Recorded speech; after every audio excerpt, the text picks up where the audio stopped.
Edwige, c'est à vous. Bonjour Olivier, bonjour Valérie Pécresse. Bonjour.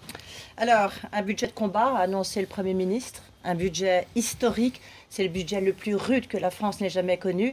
Est-ce que ce choc n'était pas nécessaire lorsqu'on voit la situation de la France avec 91% de la dette publique qui va atteindre 91% de notre PIB et puis surtout cette volonté affirmée par le chef de l'État de tenir cet objectif de 3%, objectif européen, on le sait, donc de réduire le déficit public en 2013. Mais pour moi, ce budget, c'est un budget purement comptable. C'est un budget sans stratégie économique.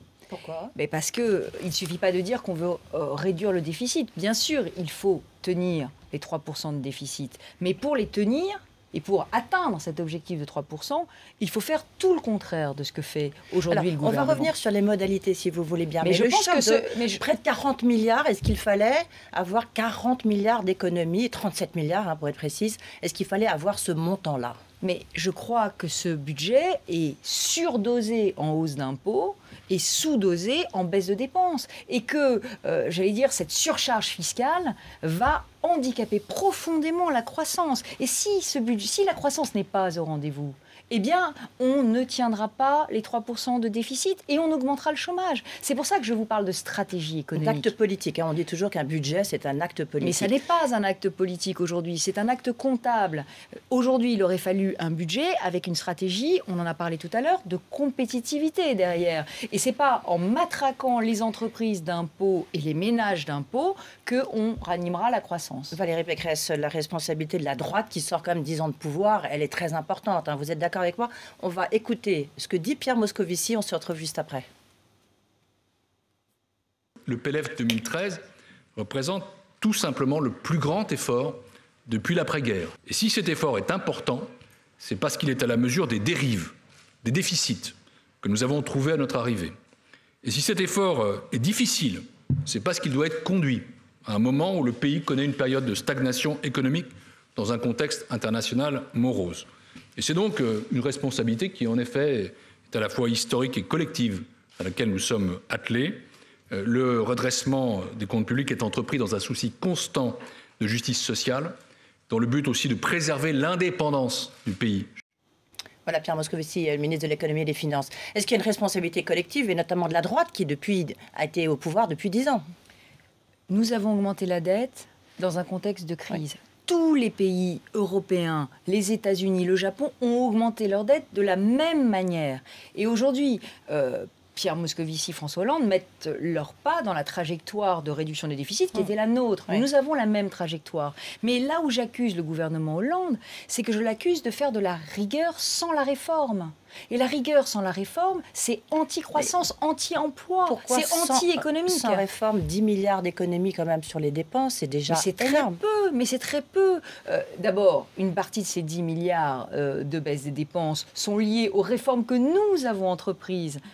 Et donc, ils en bénéficient en quelque sorte. Bah oui, mais ils en bénéficient. La baisse du nombre de fonctionnaires, le gel du point d'indice, tout ça, c'était nous qui les avions fait voter. La réforme des retraites. Est-ce que vous n'auriez pas pu aller beaucoup plus loin, vous aussi? Ce budget n'est pas courageux parce qu'il fait le choix de l'impôt et pas de la baisse de la dépense. Et le choix de l'impôt, c'est pas le choix du courage. Le choix du courage, c'est celui des baisses de dépenses. J'ajoute qu'il y a des baisses de dépenses dans ce budget qui sont factices. Par exemple, le budget de France Télévisions. Le budget de France Télévisions baisse. Et on augmente la redevance de tous les Français. Donc c'est factice, c'est pas une économie. Oui, c'est pas tout à fait dans la même épure. C'est pas l'ancienne ministre du budget que je vais dire ça. Mais il y a aussi des baisses de dépenses qui sont dangereuses. Je pense par exemple aux investissements qui sont coupés. Parce que le gouvernement n'a pas le courage de s'atteler à la baisse du fonctionnement et à la baisse du nombre des fonctionnaires. Oui. Quand on baisse les investissements, Madame on compromet vous-même, l'emploi quand vous avez demain. diminué le nombre de fonctionnaires, la Cour des comptes, y compris avec Philippe Séguin, qui n'était pas hostile forcément à la majorité, disait que les économies n'étaient pas là, tout simplement parce que les administrations trouvaient le moyen de recourir à des sociétés privées des chauffeurs privés. Finalement gommaient l'effet de suppression d'un certain nombre de postes. Et puis, Donc, il y a vous n'avez pas toujours appliqué les choses convenablement. Non, mais attendez. Et puis il y a un rapport qui vient de sortir sur la RGPP qui montre quand même que l'impact réel a été relativement limité. Il y a une baisse de juste 15 milliards. 5,4%. Ouais, difficile de voir son impact financier. 5,4% de baisse des effectifs. 3% dû à la RGPP. On voit bien que c'est compliqué, c'est difficile. Ah non, mais Madame Chevrillon, Monsieur Mazerolle, je ne dis pas qu'on a tout fait parfaitement. On aurait certainement dû faire plus, on aurait dû certainement faire mieux, mais on a engagé... Enfin, vous savez, quand il y a 50% des dépenses qui sont des dépenses de fonctionnaires, de personnel, si vous ne les baissez pas, vous avez peu de chances de baisser le déficit. Sauf à couper dans les investissements. Mais couper dans les investissements, c'est bien une année. Les prisons sont vétustes, on ne va pas en construire. Le Grand Paris, qui est un projet qui devait donner du dynamisme à toute la France entière, parce que Paris, c'est de la recherche, c'est beaucoup d'innovation. Mais c'est l'heure de la rigueur. On est dans nos finances publiques sont quand même dans une situation extrêmement dramatique. Le choix du courage, ça aurait été de continuer à baisser les dépenses de fonctionnement et certainement pas le choix du tout fiscal. J'ajoute qu'il n'y a aucune prise en compte, et j'ai posé la question à Pierre Moscovici et à Jérôme Cahuzac, il n'y a aucune prise en compte des effets économiques de la hausse de la fiscalité sur les entreprises. On va augmenter la fiscalité sur les entreprises de 10 milliards. L'impôt sur les sociétés, c'est 40 milliards par an. Surtout sur les grandes entreprises. Oui, bien sûr. Les grandes entreprises n'embauchent pas, c'est bien connu. Bon, non, mais je voudrais savoir quel est l'impact en termes d'emploi et en termes de localisation de l'emploi que ces impôts vont avoir. Et moi, je vous le dis, je mets en garde contre un budget qui sera un budget de récession et un budget qui accroîtra le chômage. Parce que si c'est le cas, les 3% de déficit, vous n'êtes pas prêts de les voir. Alors, en juillet, on demandera un effort supplémentaire aux Français. Est-ce que vous seriez, j'ai entendu dire que tout à l'heure, vous étiez prêt à signer ce traité européen, est-ce que vous seriez favorable, est-ce que vous soutiendrez le gouvernement si jamais il y avait une démarche auprès de la Commission européenne, du Conseil européen, de sortir, de donner une petite bouffée d'oxygène et de sortir de cette règle des 3%? Mais comprenez-moi bien, ce que je reproche au gouvernement, c'est de ne pas avoir le courage de faire des réformes de compétitivité. Ce que je reproche au gouvernement, c'est de ne pas s'inscrire dans une stratégie économique de croissance et d'emploi. Alors je ne vais pas aller les aider à, en plus... j'allais dire, déroger aux règles budgétaires. Contre le fait qu'il y ait une bouffée d'oxygène. Le sujet n'est pas là. Cette bouffée d'oxygène, si c'est pour faire... Mais non, mais de quoi souffre... C'est ce que Nicolas Sarkozy avait fait à son arrivée au pouvoir. Hein. Alors, de quoi souffre la société, l'économie française? De quoi souffre-t-elle? Trop d'impôts, trop de dépenses. D'accord? Si l'objectif du gouvernement... Trop de dépenses publiques. Trop de dépenses publiques. Oui. Si ce gouvernement ne réduit pas la dépense publique à la hauteur de ce qu'il devrait faire et augmente les impôts, si vous me demandez si je soutiens une démarche qui conduirait à faire encore moins de baisse de dépenses, je réponds non. Je réponds le gouvernement doit mettre ses pas dans ceux de Nicolas Sarkozy, faire une vraie revue générale des politiques publiques, baisser les dépenses des collectivités locales, baisser les dépenses de fonctionnement.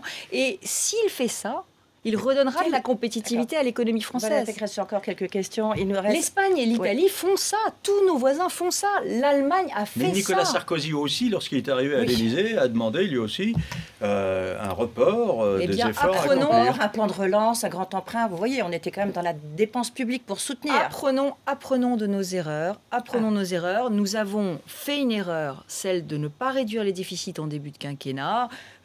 J'avoue que François Fillon avait alerté sur ce point en disant « je suis à la tête d'un État en faillite ». On aurait dû on avait mis en place la revue générale des politiques publiques, on avait décidé de baisser le nombre de fonctionnaires, on aurait dû le faire plus fort, plus vite. Est-ce que vous on ne savait pas que la crise serait d'une telle violence. Est-ce que vous diriez aujourd'hui que l'État est en faillite ? Aujourd'hui, il y a un risque plus global de faillite de la France. La France, c'est pas l'État, c'est la France.